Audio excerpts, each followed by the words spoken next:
I've always had an interest in the paranormal. Ghosts, cryptids, haunted locations. You name it, I loved it. I loved it so much that I started up a blog dedicated to my obsession.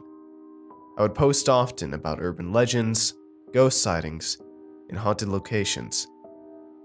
Most of the time, the stories were just that. Stories that people would send me, or I'd write them out myself and do research. But every once in a while, I'd find a case worthy of doing some in-the-field investigative journalism. This was one of those cases. I had actually stumbled upon it by accident, having discovered it by scrolling through my Facebook feed and seeing a video someone had shared. The first thing that intrigued me was that this story took place right in my own backyard, Las Vegas, Nevada. In the video, a reporter was talking about how two teens had been detained for trespassing on land owned by the United States government. Sounds simple enough, right? The strange part is what the two teens had to say about the incident. Something is wrong there. Sirens, abandoned buildings, other things. Ones that shouldn't exist. They're hiding something. The one teen spoke in a calm, trance-like voice, staring off into the distance, her eyes glazed over. The other one spoke hysterically. I can't believe it, they just came after us. They wouldn't stop screaming. The teen shuddered at this statement. I'm not crazy. The buildings just appeared before my eyes, and so did they. The reporter said that a drug screening was pending. See, the thing is that it's not all that uncommon for someone to have a really bad trip and go blab random spooky shit on the news. But this one seemed different. The kids looked completely sober. No bloodshot eyes, no clammy skin, no slurred speech. But what was off about them was the marks that covered their bodies. It was hard to see on my old TV, but I could just barely make out red marks crisscrossing both teens' arms. Marks that were not explained or looked over in the 30-second news report. The second strange thing was the fact that they were being detained for trespassing in the middle of the desert. Now I know the government owns quite a bit of land north of Vegas that comprises the Nevada test site, but this wasn't part of that land. That land is to the northwest of the town, while this land was to the northeast, a huge empty spot with no uses to it. Some immediate questions came to my mind. Why were these kids exploring this seemingly random patch of land? And why did the government own this seemingly random patch of land? I even did a quick Google search and looked on every map I could find, but on none of them could I find any record of the government owning or purchasing land there. This is strange, because even top secret facilities tend to show up on Google and are usually the subject of numerous conspiracy theories. For example, you can find facilities like Area 51 and Yucca Mountain on Google Maps. But this land didn't exist. Something really weird was definitely going on. Now, I normally don't investigate cases that are too conspiracy theory-like, but given the rather chilling and convincing testimony from the two teens, I was willing to investigate it myself. This is going to be a tough one, but I started looking for clues anywhere I could. I checked public documents, old news stories, press releases, anything I could get my hands on that showed existence of government land on that spot. It all came up blank. Hell, I even drove up Interstate 15 to check it out, and there wasn't a damn thing except dirt on that entire stretch of land. The only thing that even hinted there was something there was that Facebook video, which had since been mysteriously deleted. But I wasn't about to give up. No, this only made me more determined. I had a gut feeling that something was going on here, something that scared me deeply. I decided to call a friend of mine, Will, who happened to be an expert in the field of strange occurrences. Some would probably call him a conspiracy theorist, but I would call him a government watchdog. We met in a little diner on a bright Saturday morning to discuss the situation. "So, I hear some spooky shit is going on, huh? What's up?" The large man spoke as he eyed the sack of pancakes in front of him. "Last week I saw a news video on Facebook about some teens who got caught on restricted government land." "What's so interesting about that?" "They seemed scared out of their minds, like they had been attacked by monsters or something. It seemed like genuine fear."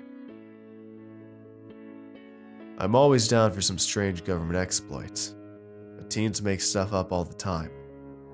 What made this believable?" "It wasn't just the way they talked. They had marks on them, like they had been attacked." Will suddenly leaned forward, his attention now fully mine. "And that's not all. I looked up this government land, right? It doesn't exist. Not on any map. I even drove out there. Nothing. Zip. But the newscast was real. I recognized the channel and the anchor. There's no way it was faked. The kids are actually in jail. The video has since been suspiciously deleted, and I can't find anything on the news channel's website. So what the hell is going on?" Will sat back for a moment, deep in thought. "The government's definitely hiding something, that's for sure. Probably a lab that those kids stumbled upon. But you're really into ghost stuff, right? You think it's paranormal?" "I don't know, but I want to find out. You think this place is hidden?" "If it turns out it is real and not just some doped up kids, then yes, I think it's hidden. The government uses a kind of cloaking device that can disguise a large area in plain sight. You could scan the whole desert by helicopter and never spot a misplaced stone. This is perfect for something like a hidden base or whatever. I've seen it used before. There are a few different ways to interrupt the device, but unless you want to spend hours throwing rocks at the dirt looking for a ripple, there's an easier way. Traveling faster than 95 miles per hour seems to let you see through the cloaking field. I don't know why it works, but it does. So I just have to speed?" "Yep. But seriously, be careful, okay? I know you'll probably do better than those kids, but if the government is willing to jail people and cover this place up, then it must be something serious. I don't want to think about what happens if you get caught." "Thanks, Will. You know I'll be careful." I spent the rest of the day packing up a little survival bag just in case, before setting off towards the northeastern edge of town. I was nervous as I traveled, but I just had to know what the hell was going on. The fact that something serious was going on in my own backyard was irresistible to me. I had to know the truth. It honestly wasn't even about the blog posts anymore, though that would certainly be great as well. I got onto the interstate, and as I passed the last exit in town, I put my foot to the floor, working my engine hard as it accelerated. I figured that out of this trip, I would either get a hefty ticket or a hell of a story, but the risk was worth the reward. Luckily, the road was fairly empty today, and so I didn't have much trouble speeding like a maniac. I was just starting to lose hope in my adventure when I spotted something that I'd never seen on this highway before. An old tattered billboard. The sign read, "Rest stop 2 miles," and pointed off into the desert. Off in the distance, I could vaguely make out some worn out buildings that I certainly haven't seen before. It dawned on me that this had to be the spot because these buildings hadn't been here before. I began to slow down as I approached the billboard, and sure enough, it all faded away right before my eyes. I stopped right about where the sign should be and stared into the desert. There was nothing there. No signs, no buildings, just empty land. I hesitated at that junction. I suddenly felt afraid of what I might find. This was all suddenly getting a little too real for me, having actually seen this unexplained phenomenon in person. I had dealt with some possibly paranormal situations in my past, but I had never seen something disappear before my eyes. I sat there in my car, regaining my composure in the sheer silence of the desert. No, I'd gone too far to back out now. I'd invested too much interest in not find out the truth. I cranked the steering wheel and drove my car off the road towards where the billboard was. The air around me was rippled suddenly, and it was as if the horizon parted, revealing a different world. I was driving on an ancient-looking, sun-bleached road that was somehow connected to the highway. Along the sides of the road were various pieces of junk. Rusted cars and broken appliances sat abandoned. Up ahead, the ramshackle buildings became more clear to my view. They looked very old, like a ghost town almost. They were clearly public buildings, and not government facilities, though it seemed likely that it might be just a front for the real operation. I felt a cold chill on the back of my neck as I got closer to the cluster of buildings. Something just didn't seem right about this place. If it was a government area, why were there no guards? Why were there no security measures, no military bunkers? I was genuinely scared, and not because I was afraid of getting caught. I was afraid of what the hell they were hiding there.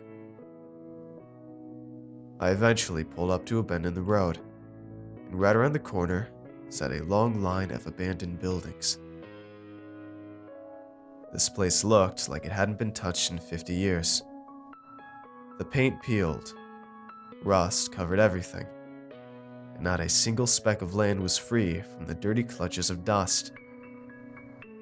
I stopped my car right next to the first building on the right.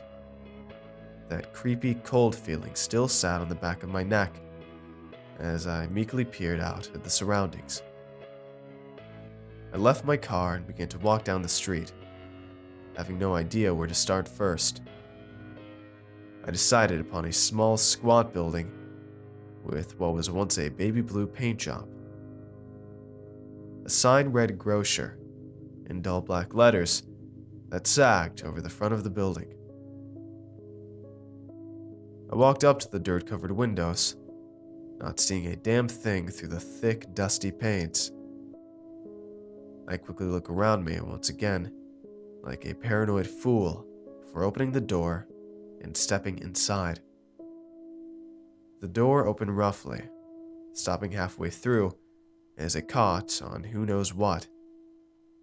Being fed up with this already, I slid through the cracks in the door and was immediately struck by just how much dust was in this damn place. The whole place was dim, despite the sunlight outside, the thick dirt on the windows blocking out the sun. I pulled out my flashlight and pointed it around, noticing nothing at all of interest.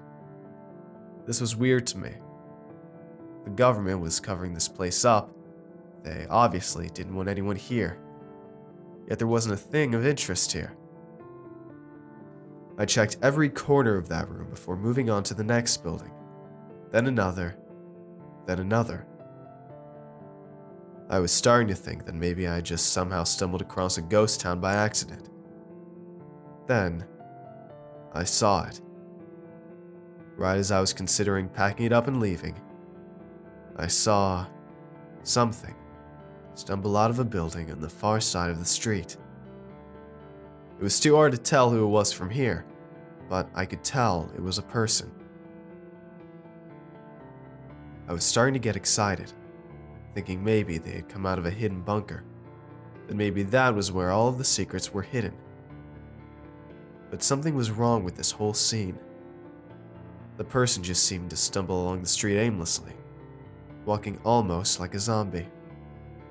They zigzagged back and forth without any sense of direction. I don't think they even saw me.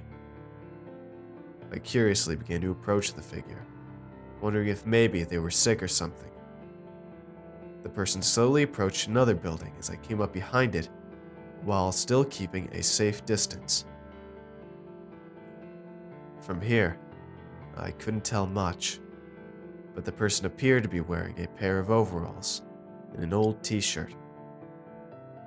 The rest of their body was covered in dirty brown bandages, ones that were thick and stained with what I could only assume to be blood. The person looked ancient, like a mummy come to life, and just seeing the figure made my blood run cold. It stopped suddenly before the door, turning its head slightly to the left. The thing didn't breathe, but I could distinctly hear the sound of its joints snapping as it turned. It looked directly at me, and I froze in place, paralyzed by fear. The thing let out a loud, agonizing wail. It began to twist and shake, contorting sickly in front of me. At first, I thought it was anger, but it wasn't. It was pain. The creature twisted and screamed and yelled in pain. So much pain. Agony incarnate. I took a step backward, and the thing suddenly came to life, lunging at me impossibly fast. I immediately turned around and ran as fast as I could. I couldn't help but look behind me as I ran, only to see the creature limping and dragging his tortured frame at an alarming speed. I ran directly across the street, heading for the building that it came out of, hoping beyond hope that it wouldn't follow me inside. The door slammed shut behind me as I entered total darkness. The windows here were draped with heavy curtains. I stopped and sat against the door, bracing for the bandaged creature to bang against it, but the knocks never came.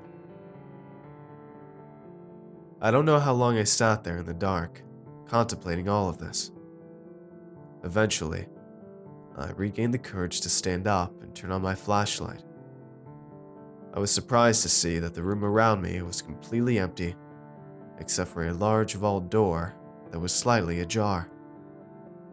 I had come so far, and despite my deep-seated fears, I felt that I had no choice but to keep going. I opened the large steel door wider, cringing at the sound of heavy metal grating against the wood floor. Behind the door was a long, steep flight of stairs that descended into a pitch-black abyss. With some hesitation, I began my descent to the bunker. This was it, the secret base I had been waiting for, the place where the bandaged figure had emerged from. Two things were blatantly apparent to me as soon as I reached the bottom: the strong metallic scent and the unnatural chill. It was over 100 degrees outside, but this bunker seemed to be freezing despite apparently not having any power. I shined my flashlight around to see that I was in some sort of central room, with several smaller rooms branching off of it, along with one long hallway directly to my left. Surrounding me was a scene out of a 1950s Cold War movie.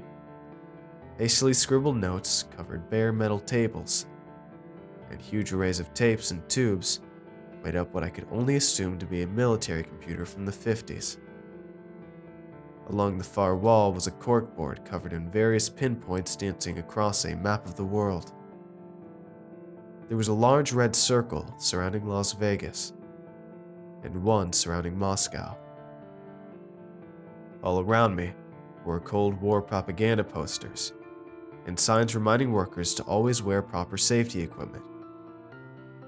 This was definitely a military base like I'd hoped, but not some sort of current high-tech Area 51 style place. No, this was a relic. Lost, abandoned, locked up by the military, and left guarded for years. Something terrible must have happened here. It was then that I noticed the steady, rhythmic sounds of air seeping through one of the doorways, though I couldn't place its source. Obviously, this place must still have power, if any air system was running. So I thought I would try to turn on this ancient computer and see what secrets I could find. Unfortunately, I knew nothing about 60-year-old industrial computers, so I was having some trouble. I instead turned to the various notes surrounding me, looking for any sort of clues. Most of them listed a date, sometime in 1956, and said, "Test failed." I saw that over and over again. February 2nd, 1956, test failed. March 8th, 1956, test failed. March 27th, 1956, test failed. Dozens and dozens of entries littered this desk. But then, at the very bottom of one of the pieces of paper, were two final entries. The first one said, November 1st, 1956. Progress made. Connection unstable. Other side coordinates unknown. The second one read, November 7th, 1956. Connection successful. My God, what have we done? A bad feeling manifested in the pit of my stomach at the sound of those words. What had they done in this place? Before I could further contemplate my thoughts, I heard a loud, muffled bang coming from my left. Startled by the sudden noise, I slowly crept closer to the door, which was the one leading down the long hallway. As I got closer, the sound of moving air grew louder and louder, its steady beat sounding almost like breathing. I went up to the small glass window in the door, peering through to investigate. What I saw shook me to my core. Eyes. Hundreds of large, red, glowing eyes stared right back at me. They peered at me. Those trenchcoat-wearing figures bore down on me through their military-grade gas masks. The heavy sound of mechanical breathing was loud in my ears. They moved, crowding around the door, banging on it, screaming things that I couldn't understand. I stumbled back, tripping over my own feet as I struggled to get up and leave that cursed place. I ran blindly up the stairs, leaving the building in total panic. As I burst out into the sunlight, my eyes struggled to adjust to the bright Mojave Desert. I rubbed my eyes as I ran, hoping desperately to reach my car. Then suddenly, I stopped, my ears growing keen to the sudden, unmistakable sound of an air raid siren blaring through the town. It pierced my ears, driving my panic even further. I watched around me as creatures emerged from buildings and alleyways, slowly filling the street. Some of them were human-looking, covered in bandages or wearing gas masks. Others were different, gray-skinned, hulking, impossibly long and skinny. They had long, sharp claws, bulbous heads with no faces, big, leathery wings that hung limply at their sides. They all lumbered slowly towards me, twitching, scraping against the ground. I just ran. I felt nothing but the beating of my heart in my chest. I just ran. I came upon my car, entering it and flooring the gas more so than I ever had in my life, turning sharply and speeding out of that damned place. The air raid sirens continued behind me, a cacophony of chaos in my ears. Then suddenly, as my car rocketed down the H road, I was surrounded by dust, and my vision was lost. A huge boom, unmistakably an explosion, pulverized the town behind me. I just kept going. I chased the road until I saw the old billboard where I turned back into the highway, back into the normal world where monsters don't exist, and I just kept going. I looked behind me one more time as I sped away incredibly fast, only to see no mushroom cloud, no smoke. Yet the town still stood in the distance, mocking me, perfectly preserved with its menagerie of horrors. I slowed down back to a normal speed, and the town disappeared into nothingness, as if it had never existed. I shut down my blog after that.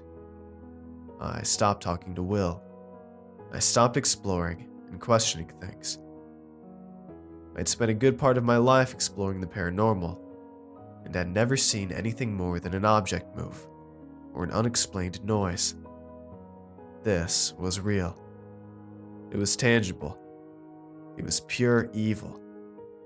This wasn't something to be messing around with as a hobby. I was never contacted by the government after that, though sometimes I'll see a completely blacked out Suburban parked near my house that I swear I've never seen before. I guess I'm not worth their time to mess with. Or maybe I've just gotten lucky. No matter what the truth is, I'm never going back to that life ever again. The truth is uglier than I thought.